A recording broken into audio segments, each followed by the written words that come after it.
So, ladies and gentlemen, I want to welcome you all to this program, Research Methods for Business Analytics. Okay, that's the essence of it. In the process of the lecture, interrupt me, raise your hand, ask questions. Interrupt me, raise your hands, ask questions. I give a lot of marks to those who ask questions and to those who contribute. It's part of the 10 mark participation. So if you are used to doing that, you'll get marks in the process. Okay.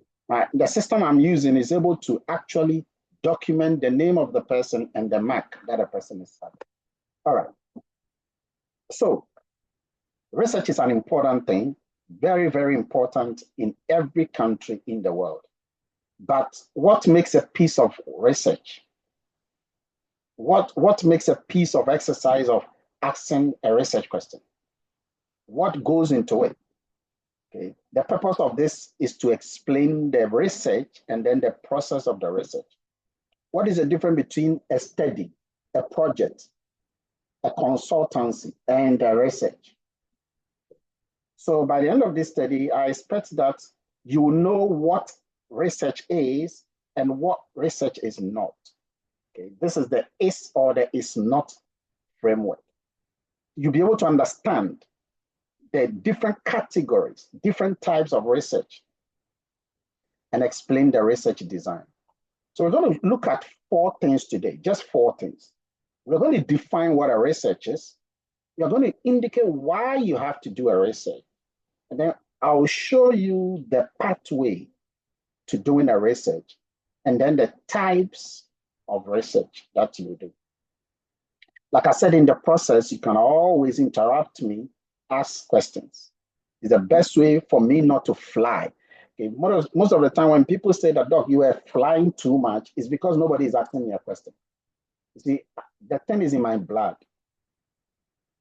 And because it's in my blood, I'm moving without realizing that I'm moving. So it is when you ask me questions, then I say, okay, then I pause. Then I try to explain further. But if you are not asking questions, you will see that I'm just moving at 120% throttle, okay, without stopping anything. Professor Boateng's book will help you. It's called Research Made Easy, especially on the qualitative aspect of research. There are other books that you will need, okay, that you should also get. At least the first one you should also get in addition to Professor Boateng's own, and that is Saunders. Okay, Saunders 2019 or any edition post 2009. It's called Research Methods for Business Students. It's been used all over the world. This is an international book used by Harvard, used by Cambridge, used by Oxford, used by some of the top Ivy League universities that I know. You want to eat the content of it. It's not only to help you write your research and to do this course, but it's also to help you one day if you are teaching somebody. One day if you're teaching somebody. And what I've realized is that sometimes some people say, oh, Doc, looking at this thing, even this thing, the way I'm struggling, I'll never do a PhD. I'll never do another master's. After this, pata, pata. That was the same thing you said after your undergraduate. You said, after this undergraduate university, I'm done. And here you are doing your master's. So you never know, things could happen, and you would want to do your PhD. And I can guarantee you, many of you would want to do your PhD because there's no difference between PhD and masters. It's just masters done in 3 different ways, basically. And my PhD was even easier than my master's. My master's was more difficult than my PhD. Oh, by the way, PhD means permanent head damage. But you will not damage your head. You will not. I've done some of them and I haven't damaged my head. So you'll be fine. So let's look at the first question we want to address for today. What is a research? What is a research? Now, I can call anybody at any time. And I normally call people whom I'm not seeing. Okay. I will call you, and if you're not able to answer, I'll give you negative flag. So it's very important that you are alert and you are following and doing what you are doing. Let's go to Theophilus. Theophilus Atta, what do you think is a research? Theophilus Atta. Yes, Dr. Quo, I'm here. Theophilus, increase your voice and talk. And Dr. Kwar, can you hear me? I can hear you now. Okay. So on what research is, it's simply a process of investigating a topic or a subject, so that you find some new information to solve. No, I'm not sleeping. So I said, on what research is simply a process of investigating a topic or a subject to find some new information to help you solve a problem. Okay, good. Yes, sir. Sophie, what is a research in your view? What is a research, Sophie?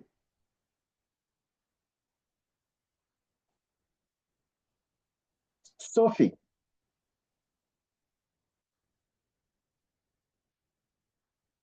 Okay, Sophie is here, but she's not responding, which means she's actually not listening to us. So, Sophie, can you hear me? Sophie, can you hear me?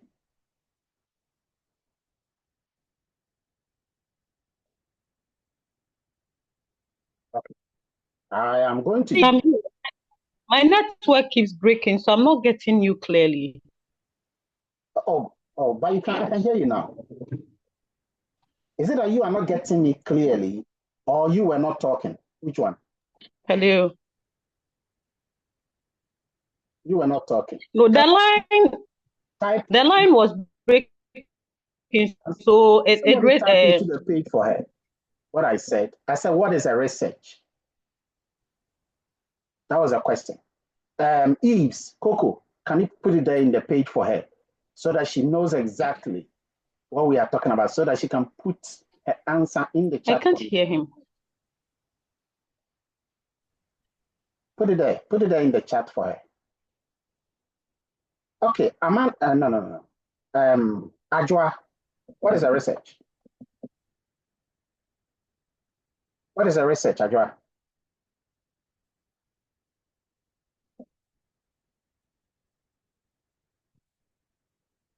Ajwa Elsa. Coco, indicate that thing you put there was addressed to Sophie so that she knows. She doesn't say that she doesn't see it as well. Elsa, are you here? Yes, please, I'm here. Why are you not responding? I've called your name. Sorry, I was finding challenges with my Zoom. Oh, Elsa, you're also coming to say the same thing. No, mine is not network. So don't say that network is So answer the question. Okay, I say research is an investigation done into a topic or done in a systematic way to answer a question or to discover something that is being argued over a long time or a problem, sort of. Okay, good. Okay. I think 5 minutes I gave you is fine. So if you choose to, I just want to put that on a record. If you choose to, if not, it's the best to show yourself because it makes you active. All right, so research is investigation, checking, exploration, analyzing, examining. Okay. That you are investigating something, a particular situation, a social phenomenon, a business phenomenon, economic phenomenon. It could even be a political phenomenon. That is a research. Okay.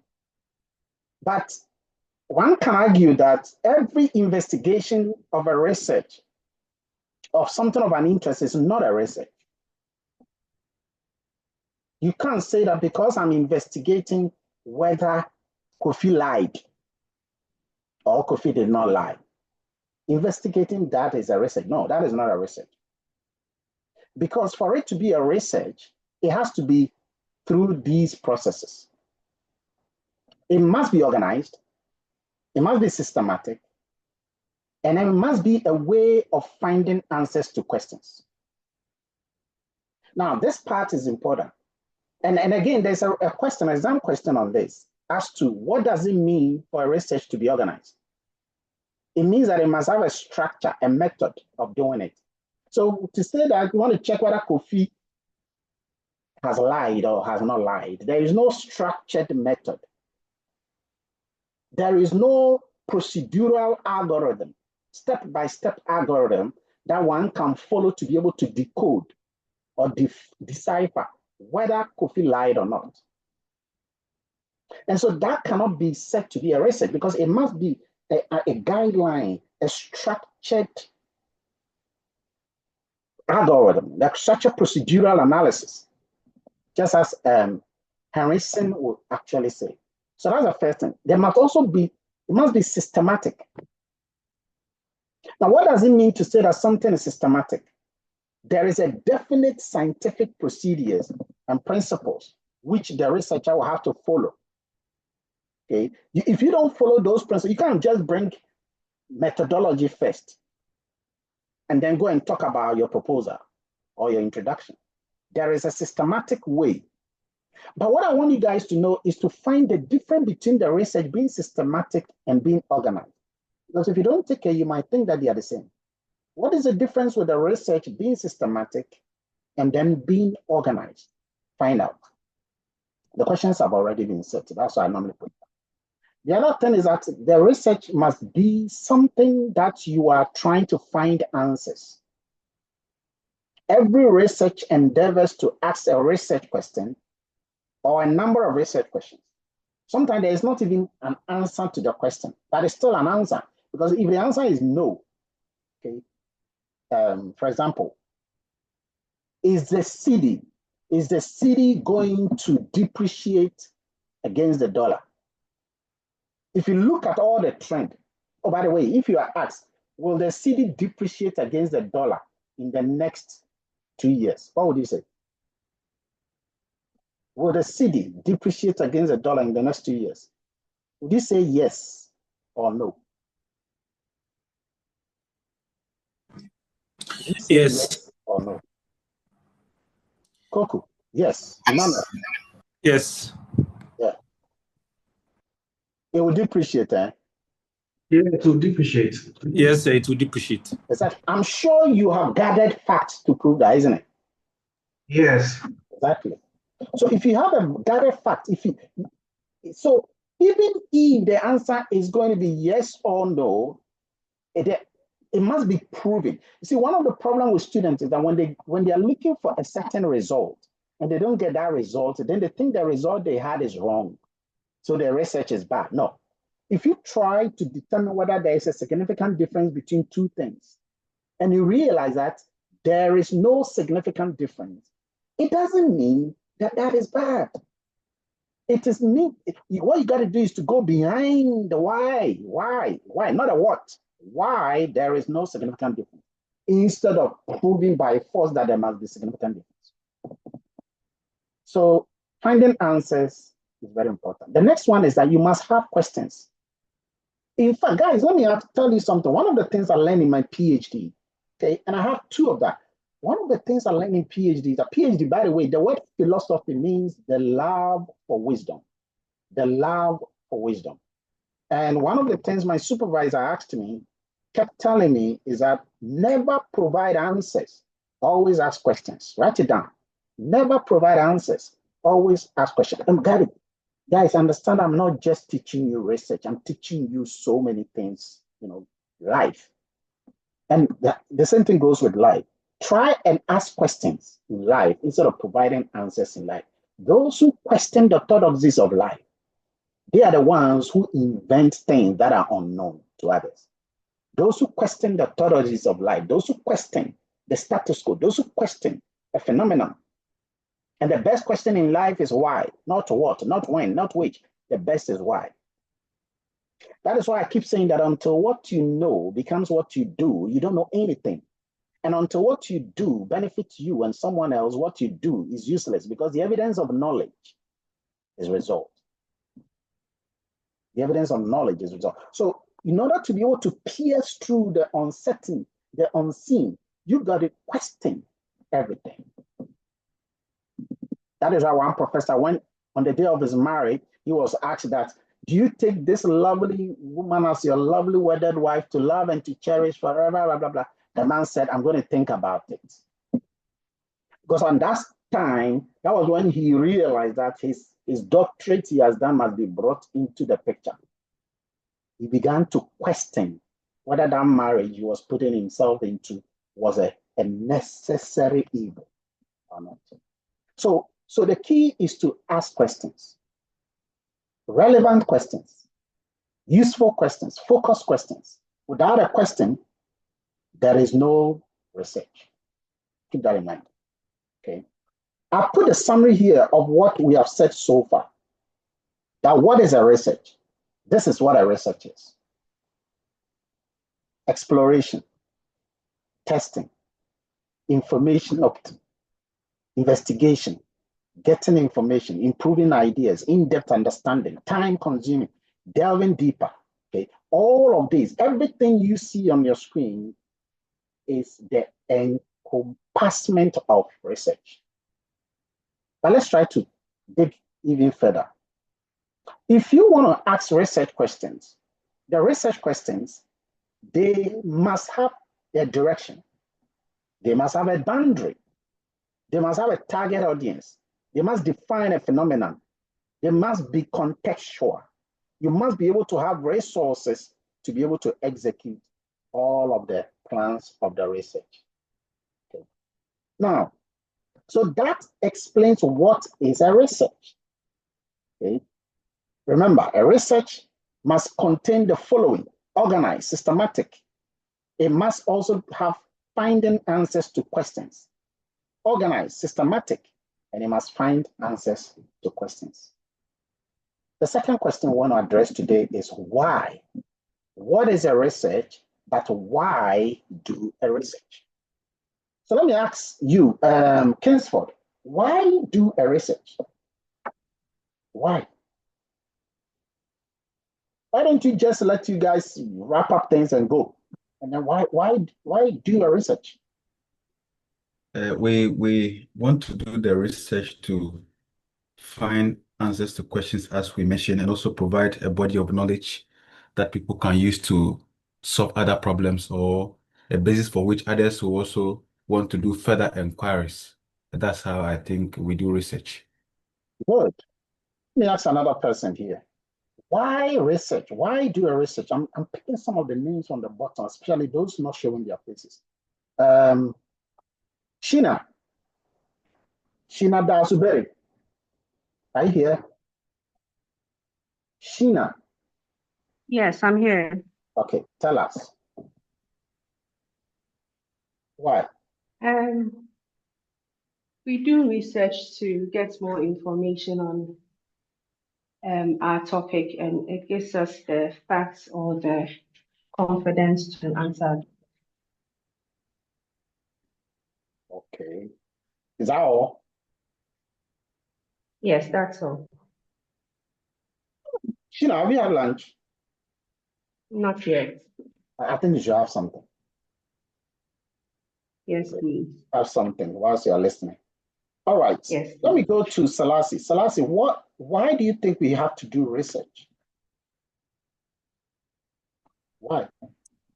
Prof, we do research because one, we want to gain knowledge and be able to solve problems, make an informed decision, and then use it to improve our lives as well. Very good. So let me ask you guys, the people who are in the journalism, do they do research? The people in journalism, do they do research? What would you say? The people into journalism, do they do research? Coco, I like your answer you've given. Thank you so much. I can say they do investigation and research, but it's not Do scientific they do research? No, they do research, yes.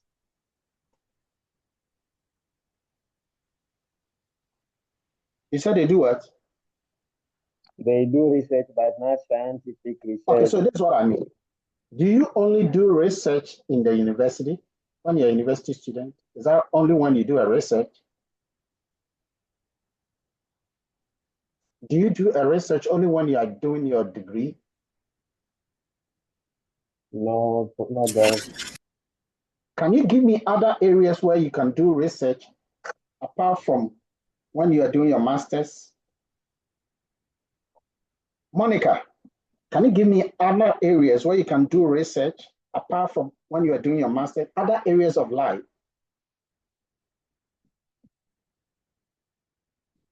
Monica Seto. Yes, sir. Mm-hmm. Before you purchase anything, you have to do your research on the item and then whether it fits the purpose for which you want to use it before you make a purchase. Okay. Would that be a research according to the definition we've just given? Yes, because you are trying to solve a problem. You are trying to gather information on how best to solve a particular problem. Is So it systematic? yes, because Is you it would, organized? I think so, because you Go are and you are buy trying. something at Makola. Is it systematic? Is it organized? You see, you are speaking confidently. That's what I'm questioning. You see, the job of a researcher is to question. You are providing me answers, but I'm questioning them. Now you are smiling. You are smiling. You see, you are still smiling. And you are still smiling. Even though you are not showing your teeth, you are smiling. And the reason why you are smiling is that now I am questioning your orthodoxy. So you should question me. So my question back to you is that when somebody goes to Makola to go and buy tomatoes, Monica, Yes, sir, I'm listening, sir. Is it a research? I would say yes, in the sense that Based on the definition we gave. I'm trying to solve a problem of not having tomatoes. So before I go, I have to check the pricing and everything. So yes, it's still a research, at least my understanding. Another hand that was up. Whose hand was up there? It's quite interesting. Yes, Priscilla. Hi, good afternoon. So I think when you want to start a business too, you would do a research. No, I didn't say start a business. I say you went to Makola.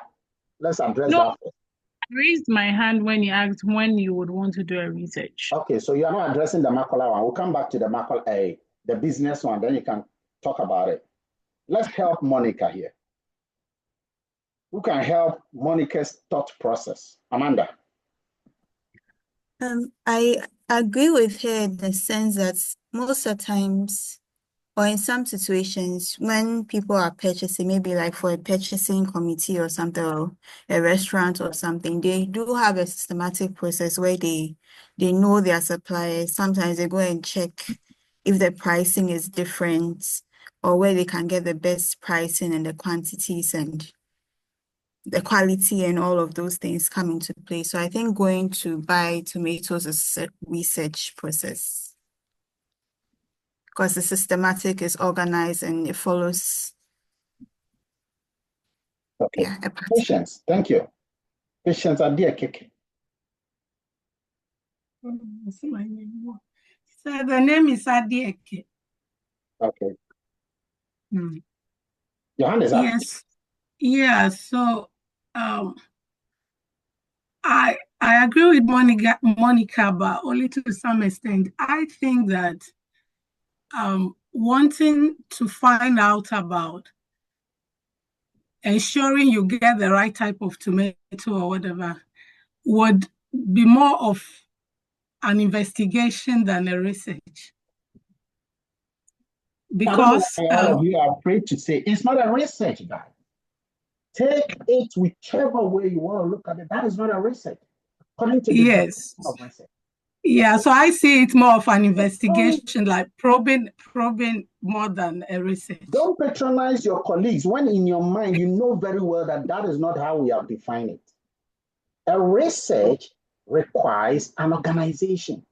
Look at it there. There is a systematic way. There is even a principled way already laid out. Before you even went to the market to go and buy, there is a structured way already laid out. But we don't have that when you're going to Makola. There is no structured way that anybody can go and follow that structure and still go and buy things at Makola the same way you are going to buy things at Makola. No, there is a structured way already there. Okay. And when I say structured way, there are books, just as there are books right now that you guys are going to read on how to do research. There are no books that have been written that shows the structure on how to buy things at Makola. So get the definition of research very well. See, this is where I see that sometimes people go and submit.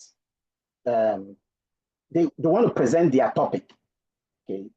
And when they submit to the topic, I cross mark papers because I'm the leading figure in the MSc research.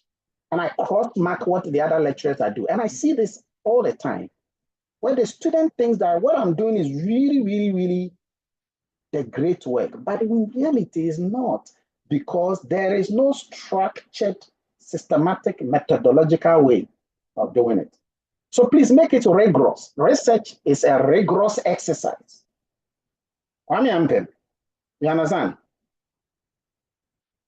It's what exercise? Research is what exercise, Kwame? It's a rigorous exercise. You know the meaning of rigorous? Rigorous.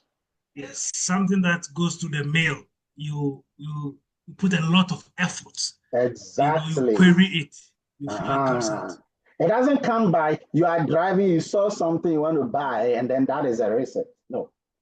There is a lot of thought. That's why it takes a longer time. That's why PhD takes a longer time. Because it's a rigorous exercise that is structured, that is followed. Okay. Amanda, your hand is up. Is your hand still up?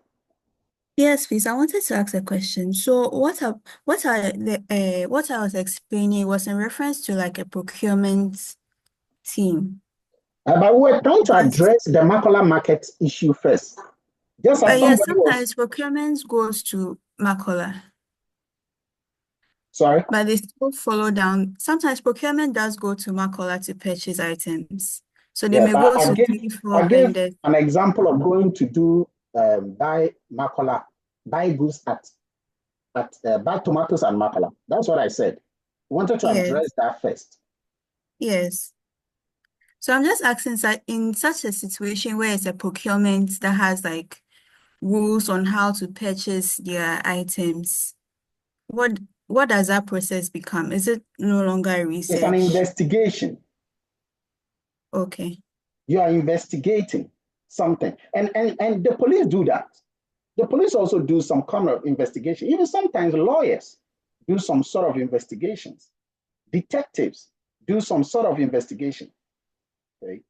But that is not a research. A research is a systematic, organized way of finding answers. Remember, there must be questions, first of all. There must be questions that you have written, first of all, and there must be a structured way to address those questions using some techniques that you have given. Okay, and that is it. Okay, let's go to the next one. Why do you do a research? I'll give you an example. If somebody says that I suspect there's a breakthrough, okay, the person says, I suspect that there is a breakthrough, as you can see in the picture there. Why do we do a research? Some of you have given some great answers already. One of them is you want to develop something new.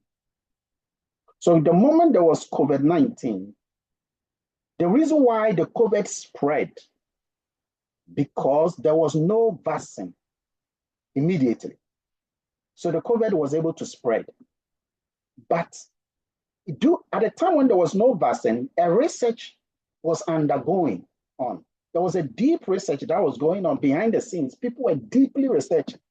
So the vaccine and a lot of testing was being carried out. So it took some time before the situation came. And something new, a new vaccine, never used before, never seen before in the world, came out of that deep research. So sometimes you want to develop something new.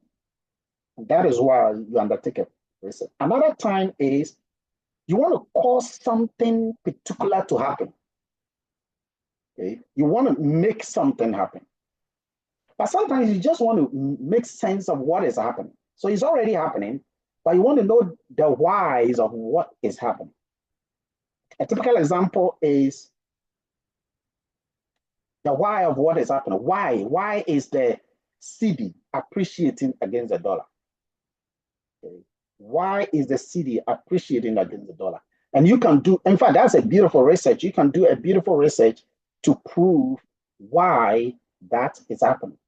Sometimes you want to also explain what is happening. You want to verify, you want to authenticate it, and you do that. But more so, you want to predict something that will happen. So, what has happened? What is happening? Why something is happening? And what will happen? These are the reasons why a person would want to undertake a research. Now, you wouldn't get a question on these ones. So those ones there, you wouldn't get a question on them. So you can see that you want to discover, describe, explain, predict, and create a social phenomenon. That is why people do a research. But people will say that, what if there is no research? What will happen? What if I don't do the research? Would I hurt? Would I hurt? Well, there are reasons why you want to do a research. Because if you don't do the research, here's what's going to happen. Expertise of other people can be wrong. There will not be an authority to speak about a matter. Now, guys, let me ask you, I don't know whether it's still there, but those days, whenever there's matters, of, not even those days, even also recently, whenever there's matters related to election, whom do you think the media people tend to usually call? Matters on election, whom do they usually call? Do you remember? Benefsin. Benefsin, very good. Why? Why do you think they call Benefsin? Because of his prediction, especially in 2004, he predicted literally 100%. So he has become what? An authority. That's the point. When there is an authority, the word authority comes from the word author. Okay?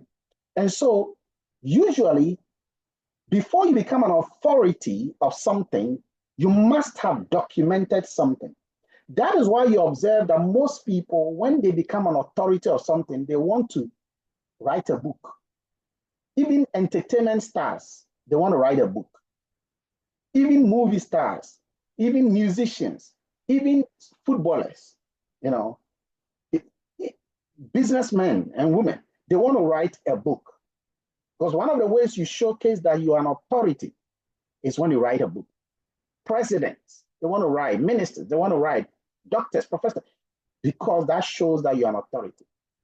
Now, they cannot write that book unless they have done a research. That's it, unless they've done a research. Okay. So one of the things about, if there was no research, there will not be an authority on matter. Everybody will share his opinion. Everybody. Authorities may not agree and they will not be equally dependable. They may speak on the field they know little about. And you see that a lot happening in the media. I remember some NPP gurus and even some other people, they say that if the NPP does not win, they should pour petrol on them and set fire. Did you hear some of those things? They are making long statements without doing research. They have they claim to have the fact that NPP will win the election, when in reality, there is no documented evidence to that effect. And therefore, they made themselves authorities. So if there is no research, these are some of the things that will happen.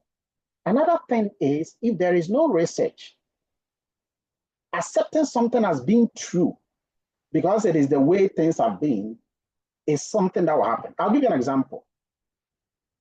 Some hoity-toity megalomaniacs in the country continue to bamboozle the wishy-washy hoi polloi into swallowing hook, line, and sinker their airy-fairy demagoguery. Did you understand what I said? Sort of. Did you understand? Because what I was saying was too lugubrious. I was just being lugubriously loquacious. And that is why you couldn't understand. I was just being esoteric in my speech. So I got to bring it down. I got to bring the sophistication to simplicity, because simplicity is the ultimate sophistication, according to Leonardo da Vinci. So sometimes you got to break things down, okay, and level things, bring it to a lower level. Bring it to a lower level. A lot of people in Africa will tell you that whatever an older person says is right, isn't it? Is right.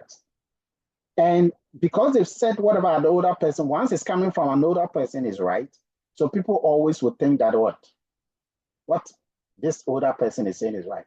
And so we have followed that kind of tradition to our detriment, even when things are not right. Simply because they have said it, it makes it right. And so you can see that a lot of the younger generations are seemingly doing better of late, because they've come to realize that they can, because they do research and they're able to do. Look at social media. They use social media to accomplish tasks very quickly, very fast, than our older parents will be able to do. So it's no longer based on judgment. It's no longer based on experience, but it's based on your capacity to use the existing technology to navigate around problems. Okay. And so, for example, a younger generation will just use social media to do jokes that somebody will laugh at him, okay, or the person will say he's fooling, but that person will use it on social media, and that will still become an incredible thing for that person. Traditions. Okay. Tradition. So if there's no research, people will just follow tradition. We are told not to whistle in the night. It can become a distorted as it is passed on. Why don't we whistle in the night? They say that when you're passing by the cemetery, you have to throw something down so that the people down there in the graveyard, they will get something to eat. If you don't do that, that night you will not sleep.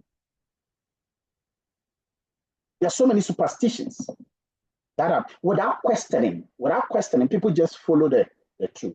Female genital mutilation, tradition, people just follow through. Betrothal marriages, people follow through.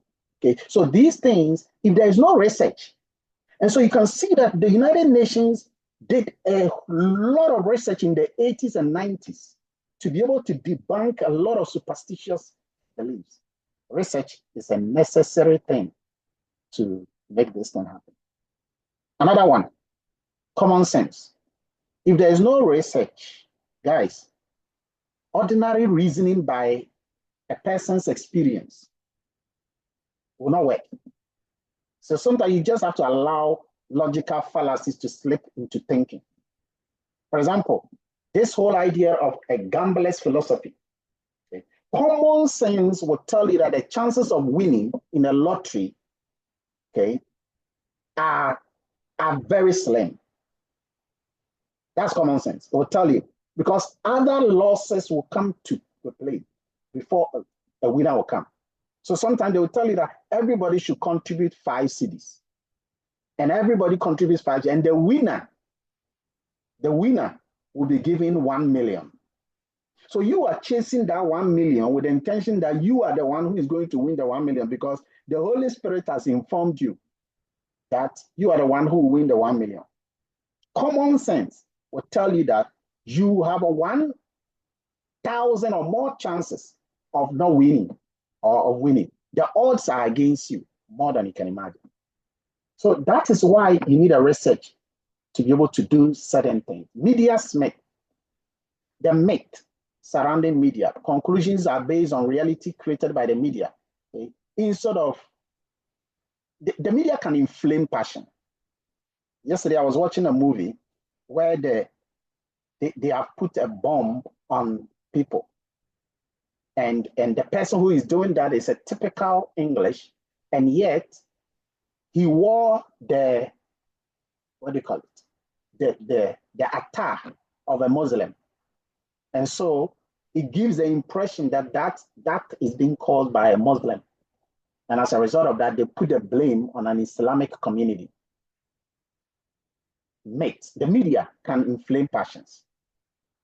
Now, for those of you who remember the Rwanda war, the Tutsi and the Hutu, you will notice that it was the media that inflamed the passions of people and called another group the cockroaches. So as long as you want the media say they have moved to this side, then you start moving the media. And today it's doing the same damage. Okay, people are using social media now to do a lot of insult. Can you join us? People are using social media to do. So the media can create a myth that will really affect if there's no research. And then personal experiences. If there's no research, people can use their personal experiences, which are all not good. So if there is no research, please note this thing because there's a question on this. If there is no research, there will be too much overgeneralizations. There will be a lot of selective observation. There will be premature closures. That is when you feel you have the answer and you don't want to listen to anybody. That's premature closure. I know what I'm doing. I say, I know what I'm doing. Stay in your corner and let me stay in my corner. There's no research. And so that's what people do. They seek information, they raise questions, they don't do it anymore. If there is no research, when we overgeneralize from what we accept as being highly positive or prestigious, and then we let its strong reputation or prestige rub off onto the other areas of life. For example, to say that because somebody went to Harvard, he is smarter than somebody who went to Legon. Or because somebody went to Cambridge, okay, he's smarter than somebody who went to Kumasi University by force. Or because somebody is a professor or a doctor, the person knows everything. And so as for the student, I don't know anything. So the student is unwilling to challenge the mental orthodoxy of the professor because he thinks that a professor knows it all. It's not true. It's not true. That's a halo effect. It's not true. Okay. When you have done your deeper research, when you're not speaking from hunch, but you've done a research, you can challenge the orthodoxy of the professor, of the doctor. You can. Okay. You don't take everything that they say.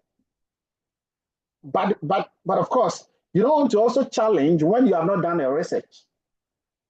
Other than that, the person can also ask you something that you haven't done. But I can tell you that most people are only good in what they are, in that small corner.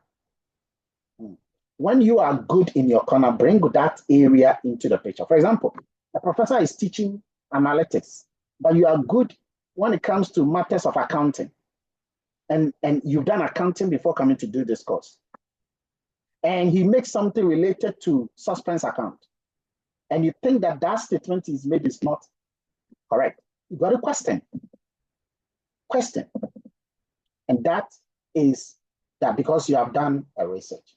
So those are the reasons why we do research. Guys, you got to know at least 3 of these reasons why we do research. The last but one topic that we are looking at today is the research process. The research process. The actual process of doing a research. The step-by-step execution of the research. Now, let me see which one of you have finished writing your proposal. If you have finished your proposal, raise your hand and let me see. If you have finished your proposal. If you have finished that, I'll be very, very impressed with you because I'll be very impressed with you. Nobody has finished your proposal. No? Okay. Which of you have gotten your research questions? Which of you have your research questions? Nobody. Okay. Which of you have got topics? I think by now you should have a topic, right? Let me see those of you who have gotten topics. Okay, and let me do a bit of okay. So, Louise Amankwa, what is your topic? Yes, Doc. So my topic is about anomaly detection in telecommunication.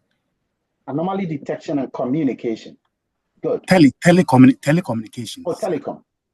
Do you know which methods that you are using? No, please. Don't worry if you don't know. Do you know which methodologies you are using? No, please. Okay, that's okay. That's okay. Let me go to Eric Kumi. Eric, what's your topic? Oh, by the way, anomaly detection, one of the methods you'll be using is LSTM. Okay? You can use LSTM or ARIMA, just so you know. Oh, okay. I was thinking more of isolation forest.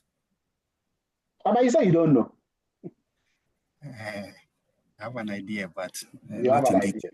Okay, Eric, what is your topic? Development of a real-time port activity monitoring dashboard. Okay. And what is your method you are using? Dr. Please, I haven't got into that yet. Okay. Database. You are creating a dashboard, right? Yes, please. I don't have a clue of the method you will use for that particular one. So I can't make a suggestion. Daniel, what is your topic on? Daniel Amte. Yes, sir. So I chose a topic on detecting and preventing mobile money fraud using machine learning. Okay. I'm sure you know the specific method you're going to use for that. Logistic regression. Have you come across that? Yes, sir, I've come across that. I'm also at the stage where I'm actually also having conversations around the methodologies. Yeah, but what I'm saying is that you will use a logistic regression. That is the first thing that comes to mind. Yes, I've just noted it. Probability, logistic regression, random forest, support vector machine. You can cross-validate each one of them. That's what you can use. Because I teach those things in analytics for finance. So, all right. Third, cool. Guys, let me tell you something. One of the interesting things anybody can ask you is, what is your topic about? It always helps you to have your topic fresh in your mind. So anytime you meet your colleagues, ask the person, so what's your topic about? And what question are you addressing? And what method are you using? That's it. What's your topic? What question are you addressing? What method are you using?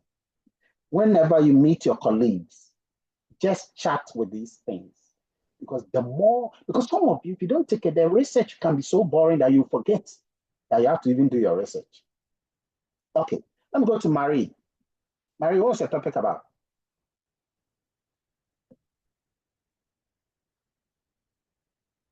Amwa. Kingsford, what's the topic? Oh, sorry. Please, my topic is about understanding AI algorithm in financial analytics, the perception in AI algorithms in financial analytics. The topic is unclear. Say it again. Okay. Understanding bias in AI algorithms and its effects on perception of data quality in financial analytics. Sorry, I was doing something. What is the methodology you're using? I would maybe use Scala. I've not really gotten there, but I might use this. Maybe predictive analytic or something. I've not gotten there. Okay. So let me ask you guys, can you all lower your hands, please? And I want to ask, who has a clear idea of the topic, the question, and the methodology he or she is using? Clear. There's always someone. Who does have? They're the ones I'm going to talk to so that the others will learn from. If you are not that, please lower your hand. Okay, Patience. What is yours?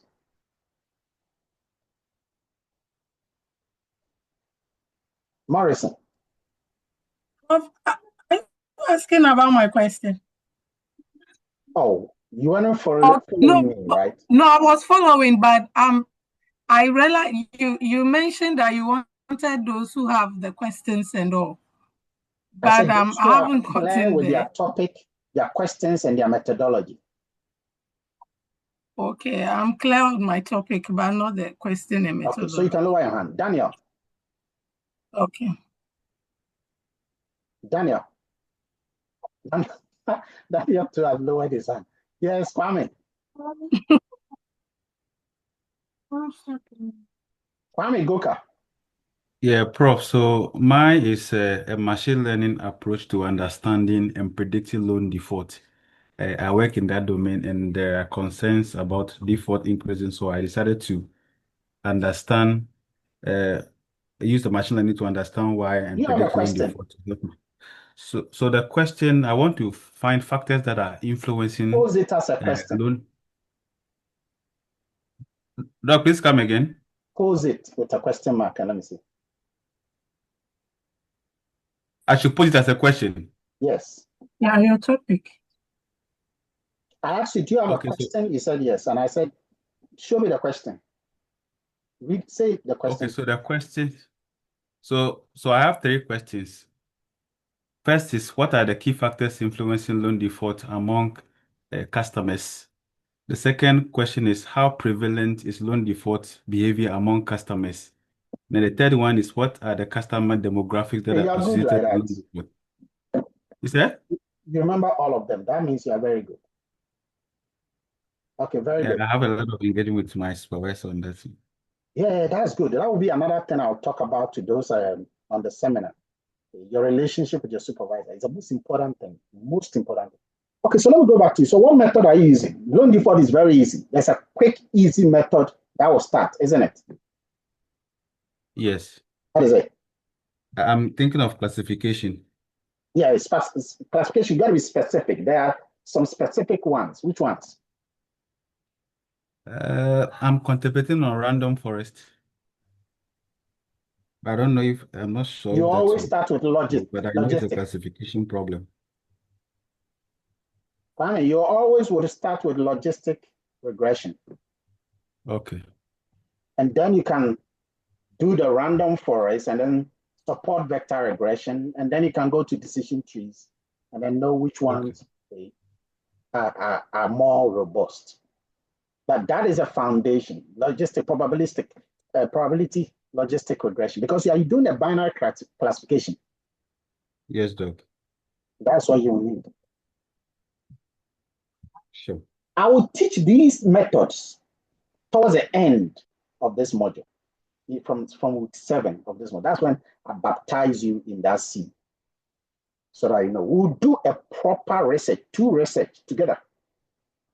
And then you can understand the step-by-step up to, the end and how your conclusion must be. And then you back trace it to your abstract. You must have the end in mind before you start the beginning. If you are taking notes, write that down. Have the end in mind before you start the beginning. Have the end in mind. Okay, you don't take a journey to Kumasi when you don't know where you are going to in Kumasi. The process is just the pathway to the end. The source is there. The destination is there. The pathway is just the process. Once the destination is clear in your mind, there will always be a pathway to the end. So the first thing is to select a topic. And right now, you all have a topic. I want to believe you all have a topic. If you don't have a topic, please, you raise your hand now. I'll help you with the topic because I have in my kit here about 58 different topics. I'll just give you one. They're all in analytics. Okay. Second, you got to have a research question. You can have at least one research question. At least one research question. Most of the time, it should be 2 or 3, but at least one research question. It shouldn't be more than 6, but at least one research question. Now, have the question. For those who are doing seminar, I give them even topics and several questions in those topics. Then you design the study. You collect your data. And data is the most difficult part of the work. So you got to start collecting your data. In fact, I normally tell my people, always try and get the data first. 50% of the work will be done if you collect your data. You analyze your data, interpret your data, and then inform policy, managerial policy, stakeholder policy, public policy. Okay? These are the things that go into, that's a research process. But one of the policies that people don't do is called you inform research policy. You inform research policy. So your work you are doing is not just to add to the body of managerial knowledge or body of stakeholder knowledge or public knowledge, but also of research. So if you're extending a methodology, you got to make a methodological contribution so that when another researcher picks your work, he will be much more inspired by what you've done. The research process is a step-by-step process. You got to create, you got to carry out that particular project.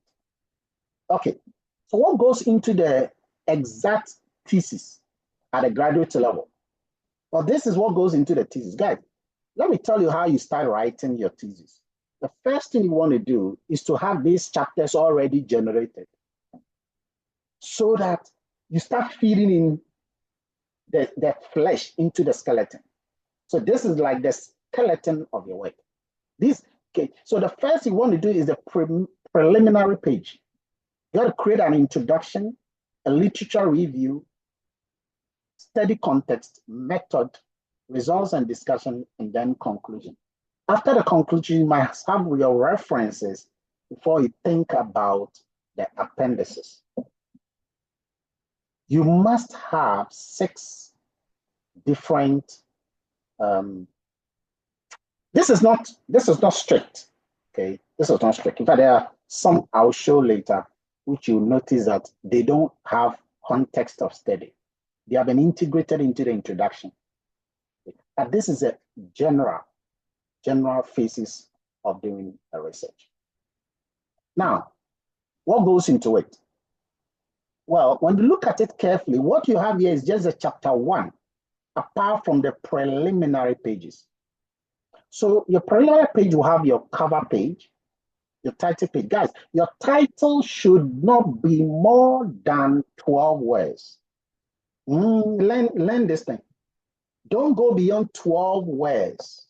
And by the way, is a word, and the is a word, and is a word. Don't go beyond 12 words. It helps you to be precise and concise, simple and exact. The second is to have a declaration. That is, you thank whoever has been useful to you. You write an abstract, which is a summary of the summary. And then you write a dedication, which is a sentence. Then you document your acknowledgement. That's a lot of things that you want to just put in all your friends and colleagues and professors who help you. You create your table of contents. Word document can do this easily for you. You list your figures that you would have used in the main work, but you're only listing them in the order in which they appear. You create the list of figures is also a table of content, and the list of tables is also a table of content, but they are just called figures that you've listed. It's the headings. And then finally, you come to the chapter 1. Now, your chapter 1 must involve your background, your problem statement, which is also the gap, your objectives, which is also called the aims, and then your questions, which emanate from the specific objectives. From that, you bring your research significance. That is a contribution of your work. The significance of your study is the same as the contribution of your work. So you can, if you want to be a little bit PhD-like, you can put research contribution. And then finally, thesis structure, dissertation structure. You will now have that as the end, or sometimes they call it synopsis.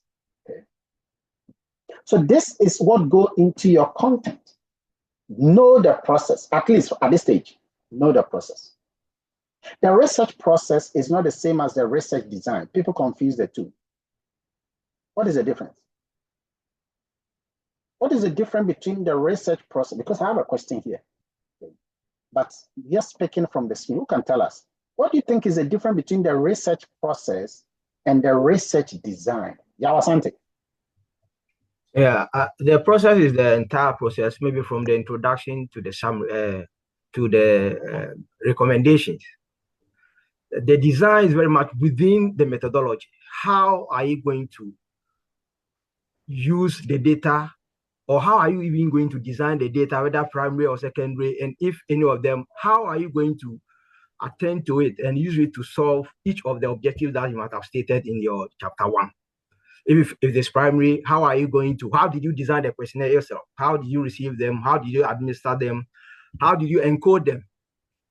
If it is secondary data that you might have taken from a particular source, how is the nature of the data? Is it in a panel form, time series form, or cross-sectional form? Each of which will determine the sort of model you will have to use. And the econometric models, very good. Whether parametric analysis and all those things. Let me ask you, so which one is a subset of the other? Research process, research design. So the process is the entire chain. So design which one is a subset of the other? Research process. Design is under the process. So design is a subset of the process. And I would say design is almost the second derivative of process, because the methodology under which the design is also under actually falls under the process. Good. Excellent. Looks like you know your stuff. And so you put that stuff to work. You've been doing some great research, I presume. So that might also explain.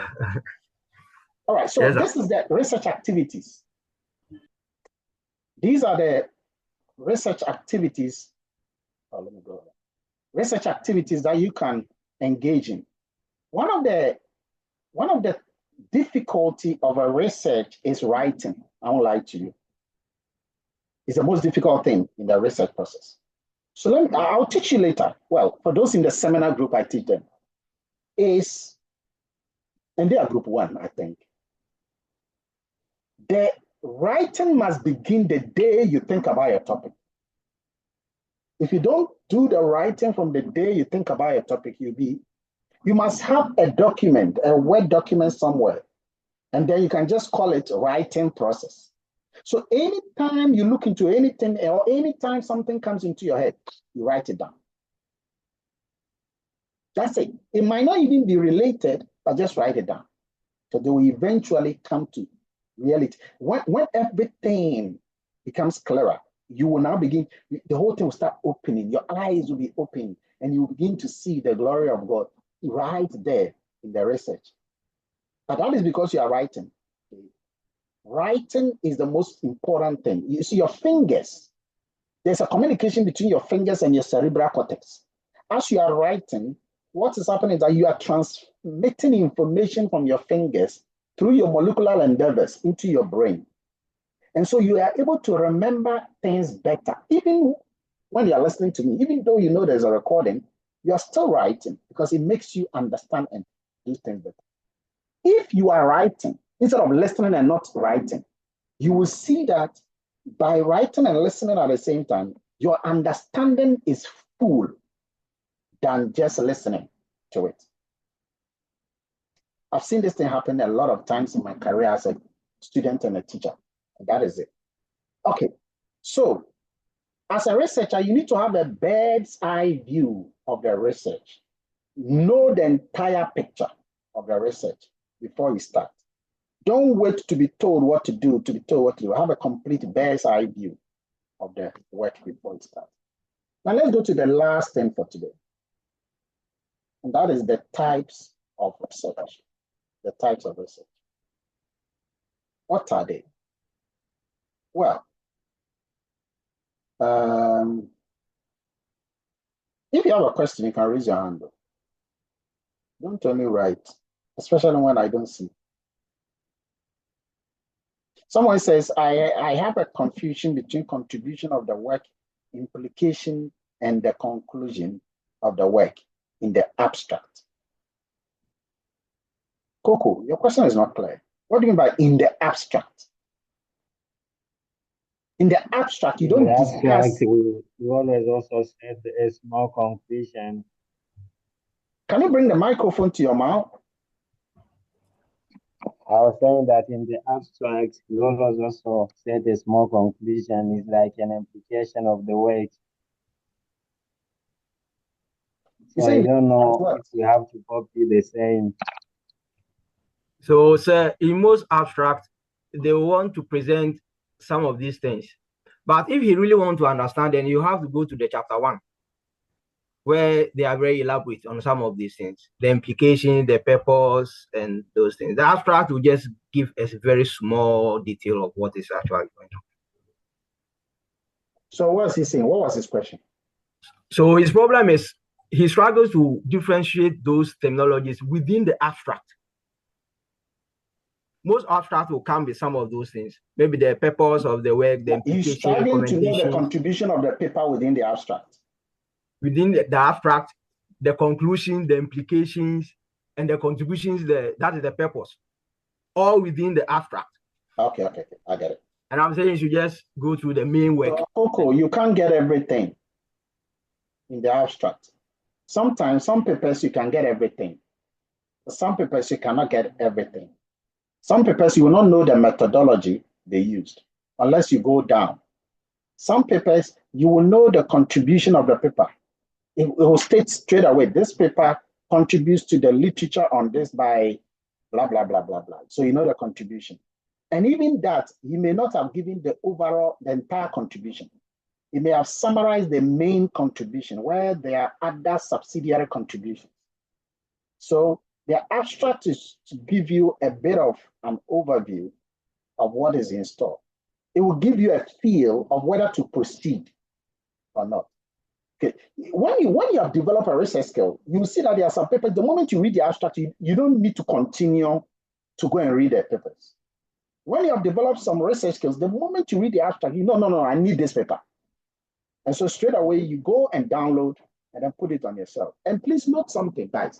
When you are downloading papers, save them with the name of the author, the year of the paper, then the acronym of the journal before the title of the paper. And the reason why you got to do this is that when you are searching for these things later on your folders and you search for it, they pick up immediately, especially the name of the author and the year. So it makes me know a lot of papers. Oh, you mentioned this, I say, yeah, this paper was written by this one, because that is how you save the thing. They used to do that. It will help you a lot in thematic analysis. All right, so Coco, I hope that you're able to get some points here. So let's go to the type of research. Okay, type of research. Who is receiving the research? Why? What is the purpose of the research? And then who is the researcher? Okay, so if you look at any research, there are basic research that people do.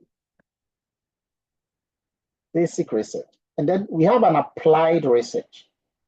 Applied research is a lot of research done by economics, politics, and some other people. Most of especially the research for the government, most of the research you guys would do, most of them are company-related research. Some of them are universal. Okay? For example, I'm working a lot on oil and gas and energy. Okay? Therefore, companies.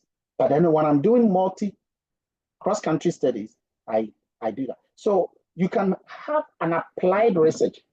Most of you will not do theoretical research. Okay? Most of you will not you do applied research. Research that will have social impact or company impact. But these are the main purpose of the research. 1, to explore. 2, to describe. And 3, to explain. Explore, describe, and explain. Now, you can have all these 3 in your research. In one of your research questions, you might want to explore the relationship between between quantity demanded and religion. You might want to do that. We know that people say that there's a relationship between price and quantity, but you want to explore the relationship between quantity and religion. You might want to describe a phenomenon, and you might want to explain an occurrence. Let's take them one by one. Exploration. Okay. This is where you want to seek to explore an area where little is known or very little research has been done in that area. Okay. Or you want to do a research in a particular context. You want to explore. So something may have happened in the United States, in Europe, but you want to explore it in the African context. Or you want to explore the antecedents of enrollment, student enrollment into the UK. Or you want to explore the antecedents and the outcomes of engagement with videos on social media platform among the Gen Zs. You want to explore what are the push and pull factors, of the use of videos on social media. That is an exploratory study. That's an exploratory research. By the way, when you're writing a paper, you normally tend to use the word study instead of research. But when you're writing a thesis or dissertation, you use the word research more than a study. Okay. So these are some things that you can explore. I've given you a couple of things. In fact, in case you don't have a topic, these are some of them. You want to explore the antecedents and the outcomes of engagement with social media videos among the Gen Zs. You want to examine the antecedents and the outcomes of online health information seeking behavior. You want to examine the antecedents and outcomes of consumer purchase intentions of made in Ghana vehicles among the Gen Zs, the Gen Ys, and then the ex-consumers. You want to examine the antecedents and the outcomes of citizen engagement with government through digital transformation. Okay. Or you want to examine the outcomes of consumer adoption of fintech or financial products among a certain group of people. All of these are exploratory research. Some people like it, other people don't like it. Okay. Another research is a descriptive one, a descriptive research, where you are systematically describing a phenomenon or a situation. What and how, that's what you're using. For example, what are the attitudes of community towards the community library? Or what are the living conditions in the farming communities in Ghana? I mean, this is a very undergraduate like, but you can expand it to make it a very, very serious situation. This is some of the things that most of the media tend to do. Okay. And then you can enhance it and make it a deep research. Now, the last one is explanatory. That's my area. That's the one I like the most. Okay. Explanatory research. You want to understand and explain a phenomenon. Why? How? Not just what, but why. Okay. Why a particular phenomenon occurs? Why is there a relationship between two or more factors of a phenomenon? You are going beyond just describing. You are examining, you are analyzing, you are explaining why it is happening. The higher the price, the lower the quantity demanded.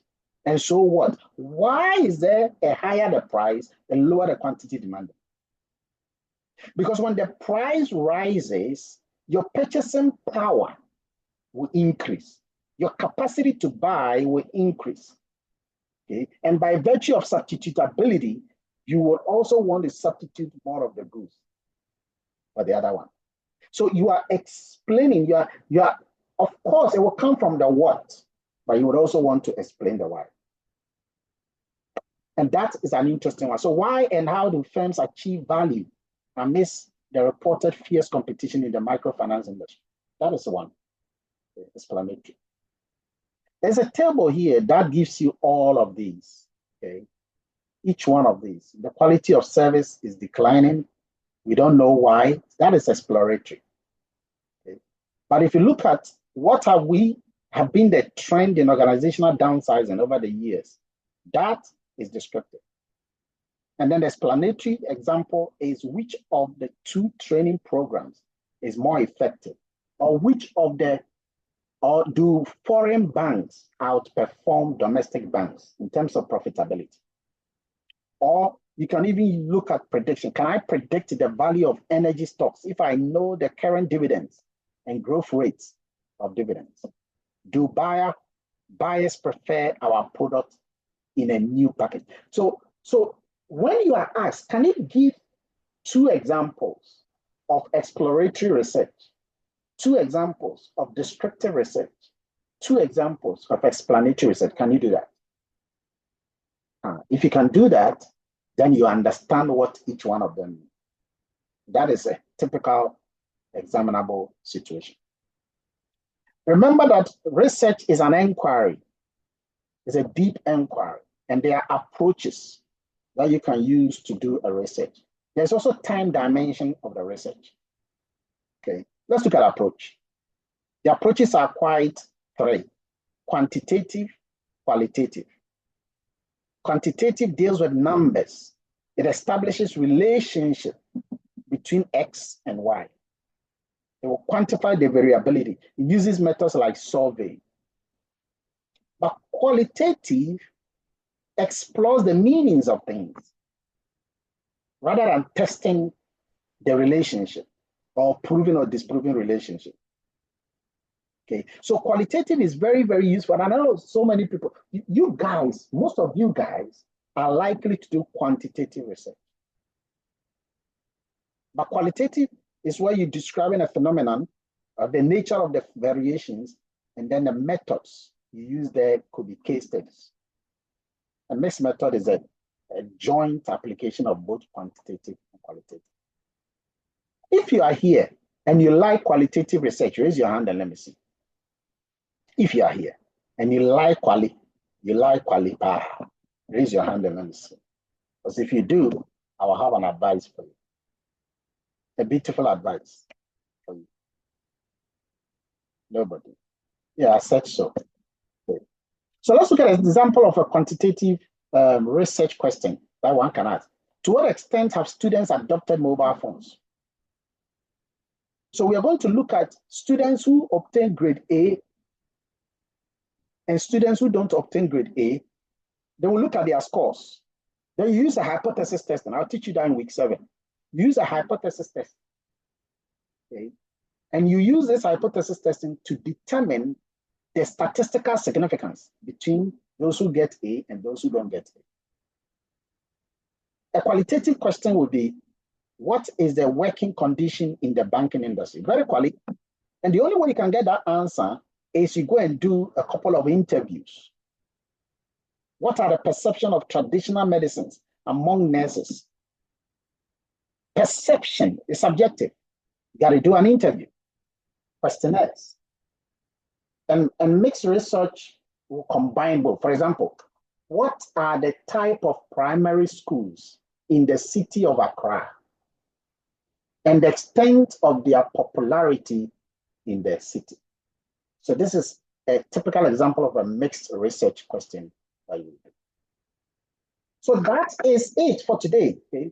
What I want you to do is you get some of the information in the book by Dr. Boateng. Have a read of it. You can get that book here. In fact, when you ask any of the other colleagues, they will tell you where it is. But there's another book, I've given it to you in the page. So look at that, because it's very, very useful as well. You want to use that as well to address most of your situation.